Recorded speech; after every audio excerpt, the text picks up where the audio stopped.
Historia de una persecución, de eso hablamos en este último segmento del diario por C5N. Mauricio Macri, el principal responsable de la persecución al Grupo Indalo, al cual pertenecemos orgullosamente, C5N, Radio 10, bueno, todo el grupo de medios que fue atacado brutalmente desde el comienzo de la presidencia de Mauricio Macri, cuando este grupo y sus dueños, sus empresarios, no aceptaron alinearse y acceder a lo que había pedido en su momento Mauricio Macri, que era que fueran contra la vicepresidenta de la Nación, actual vicepresidenta de la Nación, Cristina Fernández de Kirchner. Allí comenzó el ataque, el juicio para despojar a Hoy Combustibles de la mano de sus verdaderos dueños, y el ataque, por supuesto, contra este medio, como saben ustedes, que estuvo al borde prácticamente de cerrar y que gracias al trabajo de todo el equipo y de todos los trabajadores se pudo mantener en pie, con sus propietarios detenidos injustamente también, causa del lawfare, ¿no? La persecución mediática, política y judicial. Recién lo decía Amado Vudú, en este año electoral lo que ha pasado ahora conmigo, lo que está comenzando a suceder, son mensajes para lo que se viene en el 2021. Y nuevamente el ataque y la mentira por parte de los medios concentrados que forman parte de estos grupos económicos concentrados y publican en las últimas horas estas informaciones falsas. Además, deuda al Estado de 8.000 millones, otro revés judicial para Cristóbal López. La justicia determinó que la deuda de Oil se retrotrae al 2011. La Cámara Comercial así consideró que fue legítimo el reclamo de la AFIP de Macri de 2016 de que la empresa empezara a pagar el impuesto a los combustibles. Por otro lado, bueno, por un lado Santoro y por el otro lado el Conadamón, Oil Combustibles, para la justicia el manejo de Cristóbal López y Fabián de Sousa fue ruinoso y fraudulento, y así lo destacan en estos dos artículos. Pero también tuitearon, se expresaron a través de la red social Twitter, y si les parece vamos a ver lo que decía Daniel Santoro, recientemente beneficiado por su procesamiento por parte de la justicia. Otro revés judicial para Cristóbal López. La justicia determinó que la deuda de Oil Combustible se retrotrae a 2011. El empresario K quiere que Oil, que debe 8.000 millones, otra vez aparecen los 8.000 millones de pesos, deuda que se sabe no es así, es falsa, y ya le vamos a consultar en minutos a Gabriel Morini lo que fue finalmente certificado, que es una cifra infinitamente menor, y además deuda que estaba en planes y pagándose como se debía. Y Hugo Alconadamón, ahora la justicia emitió dos duros fallos en los que concluyó que el proceder de Cristóbal López y Fabián de Sousa al frente de la petrolera Oil Combustibles fue ruinoso y fraudulento, y ahí abre un hilo de explicaciones. Explicaciones que en algún momento también tuvo que dar en el juicio que se desarrolla por el tema de Oil Combustibles, y cuando fue consultado por el doctor Beraldi, miren ustedes lo que decía Hugo Alconadamón cuando tenía que ratificar sus dichos ante la justicia. Hizo referencia a los 8.000 millones de pesos. ¿Sabe a qué periodos fiscales corresponden dicha deuda? Surgía que el volumen total de dinero era de, no me acuerdo la cifra que estaba volcada allí en el artículo periodístico. ¿Usted tomó conocimiento de que hubo una pericia que se realizó en esta causa donde justamente desmiente esa información? No. La deuda que usted menciona aquí sobre 8.000 millones de pesos, ¿sabe si era deuda exigible? ¿A qué momento? Es cuando usted hizo el artículo. No lo sé. Usted refirió que a Oil Combustibles le habían dado planes especiales en virtud del artículo 32. Sí. ¿Usted sabe cuánto se llevaba pagado de ese plan? No, ignoro. No. ¿Usted sabe cómo comercializa sus productos Oil Combustibles? Ahí tiene un ejemplo de un error que cometí. ¿Por qué? Porque el punto de que luego me terminaron explicando que en realidad hay una serie de como etapas desde el petróleo hasta el combustible y demás. ¿Las personas a las que usted consultó nunca le explicaron esto? Increíblemente no. Usted, cuando hizo la nota, analizó una serie de cuestiones impositivas. ¿Usted tenía conocimiento que durante la administración de Abad, la AFIP le había otorgado a Oil Combustibles un plan de facilidad de pagos? No. La historia de la persecución y las palabras recién de Hugo Alconadamón, y vamos a compartir con ustedes una nota publicada en ámbito financiero de nuestro compañero y periodista Gabriel Morini para esclarecer de qué se trata esto que se ha publicado en las últimas horas en Clarín Nación. Cuando se usa la palabra justicia, ¿no?, entre comillas, para encubrir. Bajo ese término se escudan maniobras tendientes a blanquear procesos tenidos de irregularidad, algo que se viene dirimiendo la justicia, pero un nuevo ataque en este caso por parte de los medios concentrados, y un fragmento destacado y que ahora va a explicar mucho mejor Gabriel. Camuflados bajo el término justicia, se trata de ocultar realidades fácticas y comprobables, quizá con el ánimo de hacer parecer legal algo que no lo fue. Así, la palabra justicia sirve para blanquear procesos tenidos de irregularidades, decisiones arbitrarias y contextos que explican por qué se han intentado borrar las huellas y correr bajo la alfombra atropellos y desvíos. Para un ejemplo gráfico, la nota publicada en La Nación con la firma de Hugo Alconadamón se vuelve a escuchar en la justicia para decir que esta determinó que el accionar de los accionistas de Oil Combustibles, Cristóbal López y Fabián de Sousa, fue fraudulento y ruinoso. Y un fragmento más, el artículo toma de manera recortada 2 fallos antedatados de la Sala D de la Cámara Comercial, la que bien podría mutar su letra identificatoria a C, pero no por motivos de ordenamiento, sino de sumisión. Ya se ve que la justicia está en este caso reducida al accionar de 3 jueces. Gabriel Morini es quien ha escrito, bueno, este es un fragmento, ¿no?, del artículo que ha publicado en el ámbito financiero y está en comunicación en estos momentos con C5N. Gabriel, ¿cómo te va? Buenas tardes.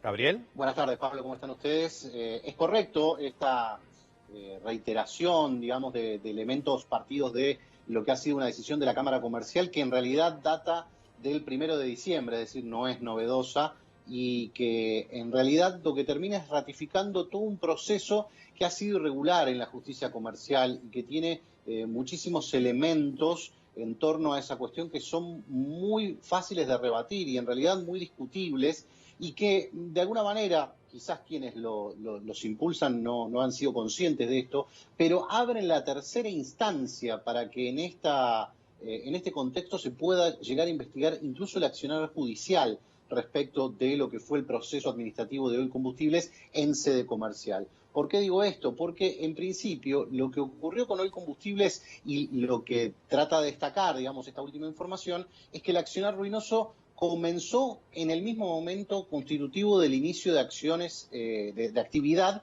de Oil Combustibles. ¿Y esto qué significa? Básicamente que cuando abrió sus puertas Oil Combustibles ya estaba en cesación de pagos. Algo que no tiene registro en toda la historia de la justicia comercial, este punto, porque imagínense ustedes que si cualquier empresa se acoge, o cualquier particular se acoge a un plan de pagos para refinanciar sus deudas y esas deudas son cubiertas a lo largo del periodo del plan de pago, mal puede establecerse que esa es la fecha de inicio de cesación de pagos, con todo lo que ello implica a nivel comercial. Bueno, este es uno de los puntos, pero eso desnuda qué ocurrió con el juez encargado del concurso, se llama Javier Cosentino, y que fue el juez que cuando en su momento se le planteó esta discusión acerca de cuándo debía ser la fecha de cesación de pagos, puesto que en definitiva hubo una cesación de pagos, pero ya en el año 2016, cuando cayeron los planes, cuando la administración de Alberto Abad comenzó toda la embestida contra Oil Combustibles, algo que está bajo investigación hoy incluso en el juzgado de María Servini. Alberto Abad está llamado a indagatoria en esa causa. Claro. Lo que decíamos en ese contexto es que en la defensa, digamos, los abogados del combustible plantearon que, bueno, se abriese a prueba la situación, es decir, que trate de establecer con flujo de fondos lo que es el informe financiero, lo que es el reporte económico de la compañía, cuándo de verdad comenzó la cesación de pagos. ¿Qué fue lo que dijo el juez Cosentino? No. Lo decidimos de pleno derecho. ¿Qué significa esto? Básicamente lo decidimos cuando a mí me parece que tiene que ocurrir. Y esa es la fecha que...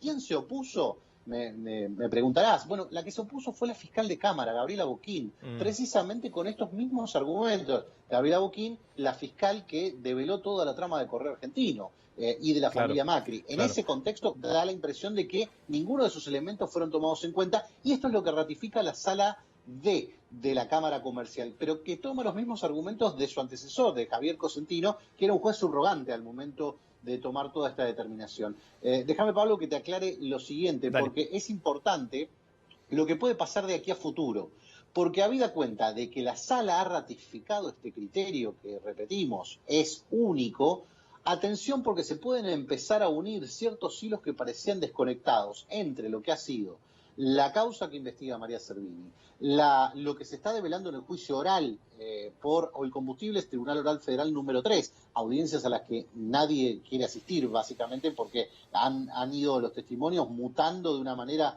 muy interesante y actualmente se está investigando cómo fue que la AFIP llevó adelante todo el proceso contra Oilcombustibles. Y el último punto es lo que pasó en la justicia comercial, porque todo eso aparece ahora un poco más claro cuáles son los puntos de ligazón entre cada una de las maniobras que ahora, uno entiende, formaron parte quizás de una misma estrategia. Gabriel, consultarte porque, sobre todo los artículos periodísticos que aparecen una vez más atacando la figura de López y de Sousa, vuelven a hacer referencia a estos 8.000 millones, ¿no? Y esto que vos decías, ¿no? La deuda que se toma del momento de inicio de actividad, algo ridículo. Pero esto ya se había hablado, el artículo 32, ¿no? Es el que permitía regularizar también y generar planes de pago, como tantísimas otras empresas, de hecho algunas que pertenecen a estos grupos mediáticos también, que estaban incluidas en los mismos. La deuda real, porque se hace hincapié en los 8.000, ¿no? Una y otra vez cuando eso ya había sido hablado y ya había sido investigado por parte de la justicia.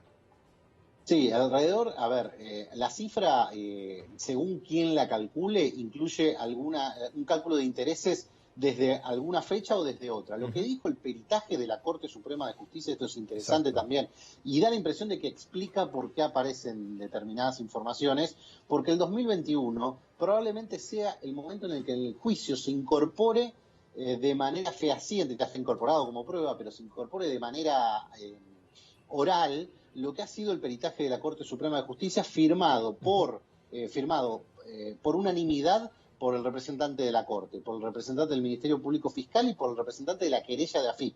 Sacar las defensas, dejarlas de lado, porque obviamente van a firmar algo que sea más beneficioso. Pero la querella, la Fiscalía y el peritaje de la Corte coinciden en que a diciembre del año 2015 no había deuda exigible para Oilcombustibles, los planes de pago que estaban vigentes.